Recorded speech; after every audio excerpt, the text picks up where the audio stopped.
ZNS Total Sports is brought to you by 4th Terrace Diagnostic Center. Welcome to sports, everybody. Antigua and Barbuda in the 2-4-2 ahead of that CONCACAF Nations League soccer match against the Bahamas. Both teams still searching for their first win. In the opening round, the Bahamas lost 4-0 to Belize, while Antigua was shut out by St. Lucia 3-0. The visitors getting in a practice session yesterday at the Roscoe Davies pitch, and they will be ready when the first whistle blows 6 p.m. tomorrow at the Thomas A. Robinson National Stadium. The competition is high because there's a lot of good teams now that in the competition. I don't know much about the Bahamas team, but for us, we basically know our strength and our weaknesses. So we're coming here to not to defend and to play a boring style of football, but attractive football and to give the public a good showing. A couple of veteran players, one notable Peter Byers. We have a couple of players from England. I think that we have a good blend, a good team with experience and youth. Isaac Bastian saving his best swim for last at the Youth Olympics in Argentina, competing in his final event this morning, the 50-meter breaststroke. Isaac was 5th in his preliminary heat in 29.01. That was good enough to get him into the semifinals this evening, where he finished 8th in his heat in 29.35.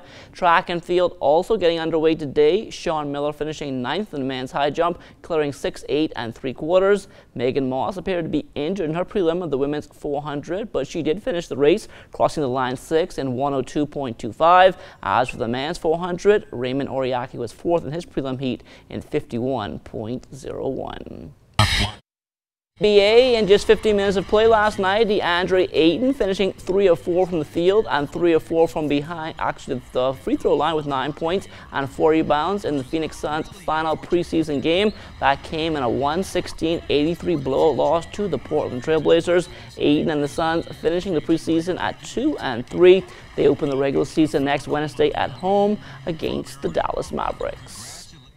The Government Basketball League semifinals back on court last night at the AF Adelaide Gym. After losing the series opener, the pennant-winning Gladstone Road Liquor Panthers, they were on a 2-game win streak and 1 win away from a trip to the championship against the Olivia's Guest House Cybots. Standing in the Panthers' way, the Cabinet Aces, who were looking to tie the series and force a winner-take-all, Game 5.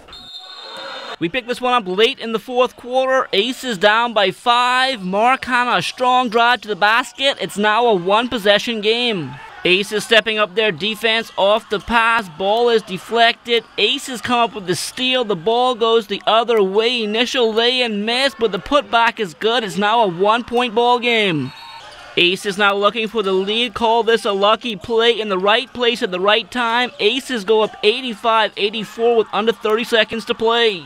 Panthers looking to dial up from downtown. The shot is no good, but they're there for the offensive board. The shot is good. Panthers retake the lead. Aces a little sloppy with the inbound. The ball ends up in the roof, and the ball goes back over to the Panthers. Panthers now trying to run clock, but they get a little sloppy.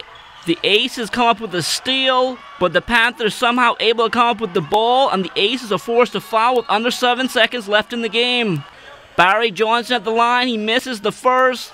Second one, no good either, and the ball goes back over to the Aces. Last chance now for the Aces. Brian Tucker-Bain takes it to the hole, he's fouled, and now the Aces need 2 free throws to win the game. First one is no good. He drains the second to tie the game. Panthers with one last chance. The shot is no good, and we're headed to overtime. In the extra session, it's all about the Aces. They put away the Panthers 106-98, and we're headed to a Game 5 tomorrow. We flipped the script on them, we picked up the pressure a little bit. That's the team would like the pressure, especially how we're missing our starting point guard tonight. So we picked up the pressure. They had a few turnovers, and we capitalized on it. We had a tough fight. There's a good team. We know it's going to be a fight. We know it's coming. We know they're bringing it. So we didn't bring enough intensity to withstand the little run. I give myself full responsibility for missing those 2 free throws. I made one of those free throws down there. The game was supposed to be over, but I told the guys in the overtime, I'll redeem myself, and that's what I did. This way you get your name, and that's how I get my name. So they know I come in for the next game. The Province Volleyball Association also with action last night. For more on that, here's Amajal Knowles. In action from the New Providence Volleyball Association last night on the women's side, the Lady Defenders took on the upstart UB Lady Mingos at the Kendall G. Isaacs Gymnasium. The Lady Defenders showing some of that veteran skill, which proved just to be a bit too much for the Lady Mingos, winning in 3 straight sets 25-4, 25-12, and 25-19. Lady Defender setter DeAndre Umbrister feels that the team is starting to find its groove. We just did basic volleyball. It wasn't nothing really fancy. We didn't run any plays. We just played hard and played in our position. We're doing pretty good playing against everybody. We're still trying to get on our feet in terms of doing everything the right way, because as an athlete, you can always improve. So we're just working on improving ourselves. On the losing side, team captain for the UB Lady Mingos, Olivia Culmer, adding that despite the loss, the team is looking at the glass half full, focusing on the positive aspects of their performance. If you look at our third set, you will see that we started to pick up the pace and pick up the energy. Our girls are still trying to get that positioning and get that full understanding of exactly where to be and where to move on the court. So as long as we can get that third set play in our first and second, we'll be much better. And I really believe that's something that we can go back and practice, work on to excel into our next game. It's just something that we have to continuously work on.